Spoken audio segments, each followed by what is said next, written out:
What's up, everybody? Welcome back to our all 32 series of the Pick Six podcast. Will Brinson and Katie Mox here. This is the series where we catch up with insiders to give you the need-to-know information on every NFL team. Today, we welcome in Chicago Bears reporter for ESPN and ESPN radio host Courtney Cronin to talk all things Da Bears. Courtney, thanks so much for joining us today. Of course. Thank you guys for having me. Yeah, and also around the horn panelist, you pop up on the TV. Is there anything better than being on television in the 5 to 7 p.m. hour because like all your friends are out drinking? And obviously, like around the horn you record earlier, but like you always get these texts that are like, "Dude, you're on TV at the bar," and you're like, "Yeah, I know." To me, that's my favorite part about being like. That's the happy hour time slot. Yeah. And to my knowledge, that time slot has not changed since PTI and Around the Horn, like the invention of both shows back in like the early 2000s. So it's been the same two shows for 20 some years. And it's wild because like I remember being in places where I'd see it pop up, like, you know, in a bar, a restaurant. And we replay a lot late at night too. I get like some really weird like late night texts of like why are you watching us on ESPN News right now? Yeah. What are you doing that you're watching Around the Horn on ESPN News? Exactly. Sadly, I have to admit that I remember seeing the very first episode of PTI when it debuted when I was in college, which is again sad and depressing. Let's move on to more exciting things like the Chicago Bears and the optimism surrounding this football team. Bears fans are a gnarly bunch of salt monsters. I think they like I can't remember. I think it was Bears fans insulted my child's haircut because I predicted that they would. It's fine. I mean, it's really? Not great. Yeah, he had a ball. That's what I say. No, but if you're nice to, it's like any NFL team. If you're thrilled about their team, they're like, yeah, this guy's the best. And if you're like they might go 7-10. They accuse you of being like, a horrible person. There's very good reason for optimism around this Bears team, though, considering what they did this offseason. I think the biggest key is probably the offensive line. Do you think that adding Darnell Wright and Nate Davis, right, in the draft, of course, and then Davis in free agency, is that enough? Have they done enough to warrant the optimism surrounding one of the worst offensive line units under Ryan Pace, and now has gotten better under Ryan Poles? By the way, for your job, Matt and Ryan, come on, guys, like hire somebody else. They didn't have to do much to change the nameplates on their scrub the second half of the Exactly. I thought that was a very economical move. But you're right about the offensive line, and I thought about this as we wrapped up minicamp this week. This is the first time of any NFL team, maybe dating back to 2016 when I covered the Raiders. Like they had one of the best offensive lines in football that year. But every other year, it's like, man, this mishmash group of guys up front, and they're testing players out. They're cross-training guys at different positions. And it's the whole like cliche musical chairs that you see up front. We know the starting five. The projected starting five, left to right, has been the same throughout the offseason. It hasn't changed. Braxton Jones is still holding down the left tackle spot.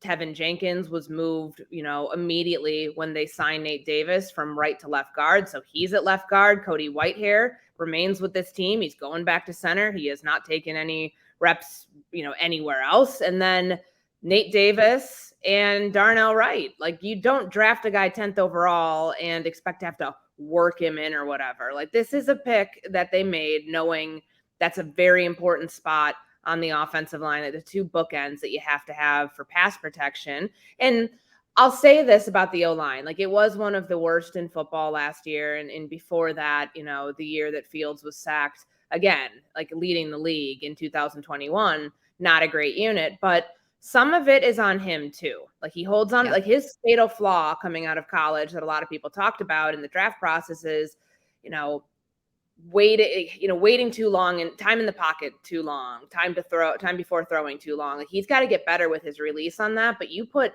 guys in front of him where he's comfortable. He's not worried about somebody turning into a turnstile because of whoever they're going up against on the defensive line. That's a good sign. And it's a great sign for this team that more or less this is solved. This isn't like the position battle to watch, because I know over the next couple of weeks we'll be writing articles about like biggest position battles, what's up for grabs. The starting five barring injury, is set. And that's a very big rarity, at least for me. It might not be solved, but it's set. And that's something different for the Bears, right? Yeah, that is. And they've made upgrades. I mean, very clearly the two spots on the right side of the offensive line were a necessity. Riley Reif was kind of a godsend for this team last year. They pick him up right before training camp, and he ends up, becoming their starting right tackle. And they, Alex Leatherwood didn't pan out there when they claimed him off waivers. Larry Borum didn't pan out there. So upgrading that spot, and maybe they end up moving Darnell Wright eventually, but they're not overthinking it. Like, he was a right tackle in college. He's going to be a right tackle in the NFL. Yep. Same thing with Nate Davis, not moving him out of his position. The only player playing out of position is Tevin Jenkins, and he was really good taking a weird situation last year, getting moved from left tackle to right guard in a matter of an 8-week span. The rumors about him, being on the trading block, the team shopping him, and then all of a sudden it works out. And they're like, man, you're really good at guard. Let's see how you do at the left side. I think it's all working out the way that they would hoped it would, in turning a unit that really struggled at points last year into one that's projected to be a lot better than 2022. Well, that leads me to my next question, because you talk about how they beefed up the O-line and there's a lot of optimism there. They've got Fields some help in terms of pass catchers, specifically DJ Moore. What is the ceiling, do you think, as far as a passer for Fields this season? Hopefully more than 130 and 0.5 yards per game. They were a really low bar. And I know I kind of say that with a little sarcasm in it, but you can't be any worse than the worst passing offense from a year ago. A lot of that had to do with who he was throwing the ball to. By the time the season was over, Darnell Mooney was on IR because he broke his ankle week 12.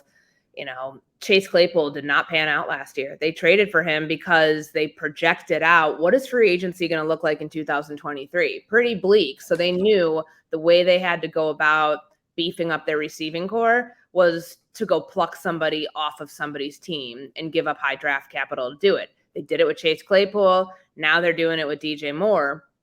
And the group looks a lot different. But last year, they were just trying to piecemeal together a group and then figure out, okay, who can do what? Tyke Tolbert, the wide receivers coach, I talked to him, a couple weeks ago just about what does the state of this room look like? And I thought it was kind of telling where he said, not only do you have more established guys, you have guys you're not guessing what their roles are. Who your number one is. That Mooney's probably going to be really effective when you put him back in the slot. Yeah. Chase Claypool still has to get on the field. He missed most of the offseason program because he's dealing with some sounds like a multitude of things according to Matt Eberflus, but he whether it's soft tissue, whether it's something else, it's something to keep an eye on. But I think if you're Justin Fields, you're confident now that you can work towards getting to the place where you can throw guys open, you can throw to a spot and expect that your receiver is going to get there.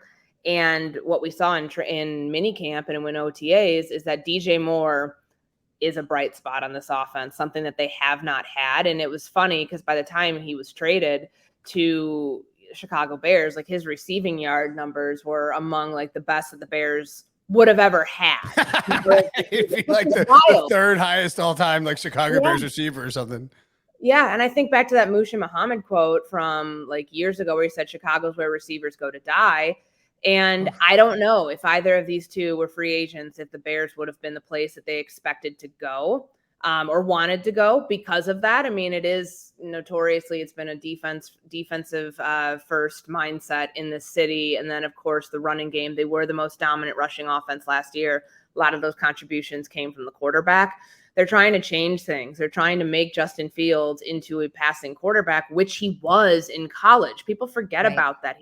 He won from the pocket a lot in college. I mean, you're playing with a team of NFL players at Ohio State. It's a lot different than some of the competition you're going up against. Now, when you do it every single week as a pro, there's challenges to that, but we've seen an added emphasis. Matt Eberflus called it the theme of the offseason with the deep passing game. They've taken a lot of deep shots, and some of them fell incomplete. Some of them were completed.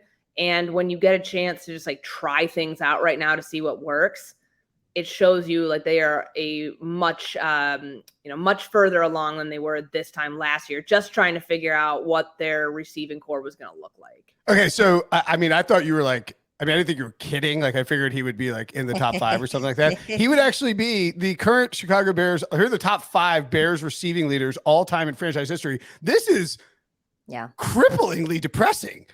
Johnny Morris, number 1, 5,059 yards. Number 2, Harlan Hill, who started his career in 1954. Johnny Morris, 1958, of course. 4,616 yards. Alshon Jeffrey, Walter Payton, and Mike Ditka. DJ Moore has 5,201 yards. He would be number 1 by a mile. That is wild. Outrageous. It speaks to like the larger thing of this team, and hopefully, for their sake, with what Ryan Poles is planning to do. Like, I went back and looked at the history of it, and in that Musha Muhammad quote, like, really sticks out, because remember when Greg Olson was here, like they traded him right at the time where it's like, man, this guy's going to be a pillar of this franchise. Like, so it helped push the Panthers to a Super Bowl, getting him in there. Yeah.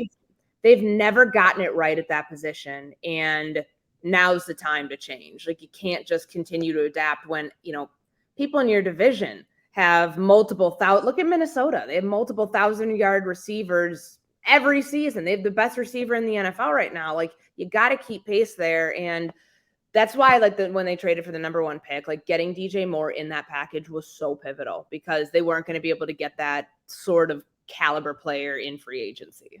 What was sort of the vibe with DJ Moore and Justin Fields in terms of their rapport during minicamp? Did you get, well, actually, I'll tell you what, let's take a quick break. And when we come back, I'll ask you that very same question next. Okay. So what was the rapport like for DJ Moore and Justin Fields in minicamp? Because I mean, I think like Chase Claypool, when you frame it the way you did, Courtney, I think that's really interesting, is like, they knew the free agency was going to stink. They weren't sure about what you would see in the draft. And they were correct. Like, there weren't a lot of alpha receivers in the draft. It was mostly slot guys. DJ Moore is a number 1. I mean, not an elite one, but a number 1. The Claypool trade was a disaster given where they ended up picking in the second round. But I think if you want to be fair about it, if you add the Moore and Claypool stuff together, it probably ends up pretty well. Moore's got to be great with Fields, though, for this trade to pan off. Yeah, he does. And that is what we're all focused on. Like, what does that connection look like? So first time we saw them practice was May 23rd, and DJ talked that day. And he was kind of, he didn't want to put massive expectations on it. He called their like connection on the field a work in progress. And then I asked him, like, well, how long do you expect that to, when they say like receiver and quarterback tandems on the same page and everybody's clicking, like, how long does that actually take when you're in a brand new system? And he said, you try to get through OTAs, and then by minicamp, you feel, okay, we're rolling a little bit. You take the break, you come back for training camp, and then it's about 2 to 3 days. And you're like, all right, we're up to speed. I left minicamp with the impression that, of course, up and down for the offense, it always is, but you can't say that because Bears fans will freak out. I think most franchises will when you don't have like a veteran established quarterback who has got it figured out. I mean, this is Fields' second year in this offense, but we still need to see him make the strides as a passer before you put any sort of, bow on it. But with him and DJ Moore, the deep shots, I mean, I can remember 2 days ago, there was, they were in 11 on 11, and this tight window throw that he made down the sideline that DJ Moore like caught over his shoulder when he was flanked by Jalen Johnson and Elijah Hicks. Wow. Those are the moments, like that's the stuff that you bring him here for. And he's going to be the deep ball threat. He has vertical speed that is kind of unmatched with this roster. Like, they didn't have that. Chase Claypool was supposed to be that guy last year to a degree, but he just never really caught on. And with Moore, everybody I've talked to said that like the way you see him run, that's not his fastest. Like, he hasn't, which is great because he has another gear he can tap into to try to get, to create more separation between himself and the DB. And it's kind of like deceptively quick. So all of that said, I asked Justin Fields about this yesterday. Did the chemistry come along quicker for you guys than you might have thought? Because to our eye, it looks like, all right, that's a well-oiled machine right now. Of course, it can get better, but I don't know if we all expected it by, June 6th, June 15th when they ended, that it would look like that. And he said, yeah, it did come along quickly. He doesn't try to put expectations on, all right, by this date, we need to be here because every receiver is different. But DJ Moore had 8 quarterbacks throwing him the ball in Carolina. I think he knows Wow. a thing or two about adjusting to different cadences, having to run the right route depth, based on how a quarterback likes to make a throw and certain plays. Like, he's a really seasoned vet in every sense of the word. 6 years in doing this, a lot of different quarterbacks. And now it's good for both parties. It's win-win. He gets a quarterback he knows is going to be his quarterback the entire season, and Fields gets somebody he knows is capable of making the plays, winning the 50-50 ball, stretching the field vertically that he didn't have in his receiving core last year. Let's talk about, the future of the Bears this year and look at some of their things that you could bet on, actually. So odds to win division plus 350. Their win total is set to 7.5. No more Aaron Rodgers in the division. How well, Courtney, do you think that the Bears can do? I would say that the absolute floor for this team should be 7 wins. Like, you take Okay. like that, but like the ceiling, it's not that much higher. Like 9 would be like unbelievable success for a team that was 3-14 last year. They still have a ways to go. Ryan Poles was very transparent about that. I remember the day we had our free agency press conference when all the guys came in and he talked about the signings. He said, you can't get everything solved in one off season, and that there are going to be holes on this roster. Like, he's telling you that it's not going to be, wow, Cincinnati Bengals of 2021. That's not going to happen. Like, and that's okay, because if you're building something the right way and trying to build sustained success, it's a good spot to be in. Given like how many resources they have now, what they can utilize next year. Remember, they have that extra first round pick. That is very valuable currency for next year. They've got the extra second round pick in 2025. They're doing this slow, deliberate, but I think a really smart way to rebuild. I mean, you look at how other teams, especially the Minnesota Vikings team I used to be really close with because I covered them. What are they right now? Is this whole competitive rebuild thing? It seems like, man, should you have maybe done this a year ago? But I go that direction with like my win-loss prediction and thinking, okay, the floor should be 7 wins, because 7 wins. And then I would say the max, I think they're an 8-win team.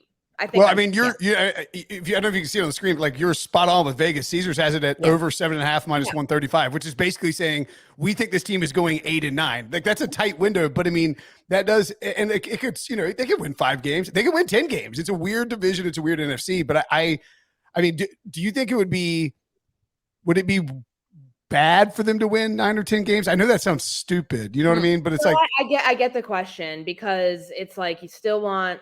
I mean, they have to show improvement, because if they have a 4 or 5 win season, it's like, man, there's probably questions with the quarterback that you're not. You're probably, I wouldn't say punting on Justin Fields, but it's, man, you haven't had the sort of jump that you expected from him. Although the caveat there is that they have that extra first round pick, so maybe they're in play for a Caleb Williams or a Drake May. Who knows? But when I look at their schedule, I think, opening up against, this is the first time, since the early 1990s, they're going to see somebody else other than Brett Favre or Aaron Rodgers.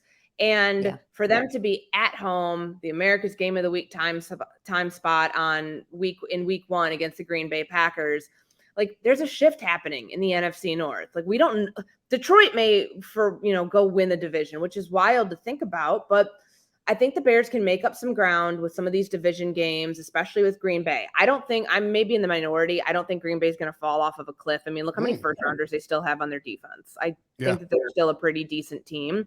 But you look at the rest of their schedule, Tampa Bay, they feel like they're kind of headed. I mean, they're in a rebuild right now. And Kyle Trask, Baker Mayfield, do either of those players put the fear of God in you if you're a defensive coordinator? I don't know. I mean, Denver, how are they going to look with Russell Wilson now in year 2, but also with Sean Payton? But then you have some other games. I'm not saying anything's a gimme, but Carolina is a team that's with a brand new quarterback that's trying to push forward. And they were, 1 game shy of making the playoffs. But what do they look like this year? You have Cleveland in there. You have Arizona and Atlanta should be the ones that if you're betting on this, okay, go ahead and pick the Bears on that. But I go through the schedule and I think, I see a minimum of 7 wins here. But realistically, when I'm picking, I'm like, I would probably say 8 and 9. And I think 8 and 9 is a safe territory for this team to be in, just given they're still building towards this. It's not at all a finished product, as evidenced by, the inability to get after the quarterback from the edge position. They still have, a hole there. Will they fill it? Will they not? Is kind of what we're looking towards this offseason. And then, how does Fields perform this year? Now that he's not learning a brand new offense and trying to, get it down pat, they've added around him in a lot of different ways. That backfield competition is going to be really intriguing to watch because of the Roschon Johnson addition. And then, of course, they had Deontay Foreman in this offseason, and Khalil Herbert before David Montgomery, was, even going back to last year, we didn't know if he's going to stay. If it's not, like, it's like, all right, Herbert's here. Like, he's next in line. But they have all these pieces around Fields that I think if all goes according to plan, you're going to see this offense take a pretty significant step. Now, will it be a step that like leads them to win the division? I don't think so. But I think staying competitive and kind of like in the mix and not like at the bottom of the NFL competing for the number 1 draft pick again, that's a better spot that they want to be in. Well, it seems like we're taking the over 7.5 on the Bears win total at this point. But if this offense does take the step that you've talked about here, you got Justin Fields MVP plus 2,500, offensive player of the year plus 2,200. And then you got Eberflus for coach of the year plus 1,300. That's top 3 behind only Sean Payton and Dan Campbell. Any of those in the realm of possibilities for maybe a long shot? The Fields one, and I know that there have been some people like touting him as an MVP. I'm sorry. I just take a look at like the AFC and what the quarterbacks look like over there. That's, if I was betting on that, I'd probably say that's the safe money bet. Matt Eberflus, though, is a coach of the year candidate. I could see it if they make that big jump, because there is a lot that goes into that from a defensive side too. Remember, like he was a defensive coordinator in Indianapolis, and they got run out of the building in several games, last season. Like they won 3 games in 2022. And I actually have this stat here that I wanted to pull up, because you just take a look at, like, I remember like the Detroit game was awful. The Minnesota game was not great at the end of the year. And the amount of yards that they gave up, like they've given up 4,080 yards and 331 points since this team last won, which was that Monday Night Football game in week in 7. New England. Yeah. In New England. But they added a bunch of off-ball linebackers, which I actually think is maybe good for Matt Eberflus' scheme. Like that's sort of what it's an important role. How they utilize Tremaine Edmonds and TJ Edwards. Like you kind of got 2 for the price of Roquan. That's how I looked at that, because they did not want to make him the highest paid off-ball linebacker, but they still spent a lot in free agency at the position. So the off-ball linebacker, the 3 technique, and then corners. Those are the most important positions, like in this defense. They still have some holes up front with the pass rush, because they really struggled, like last in sacks, last in pressuring, pressure percentage on quarterbacks. It's a struggle, but this defense has to take a next step, because there were like games at the end of the year, it was just putrid to watch. And it's somebody who, is a former defensive coordinator. I'm sure Matt Eberflus didn't stomach that one really well either. Absolutely. All right, Courtney, thank you so much for your time today. You can catch her on ESPN and ESPN Radio. Stay tuned for more from our All 32 with Daily Drops in your podcast feed and on YouTube. Make sure you like, comment, and subscribe on our YouTube page, and we will see you next time. Appreciate it, Courtney. Thanks, guys. Thanks, Take care. Courtney.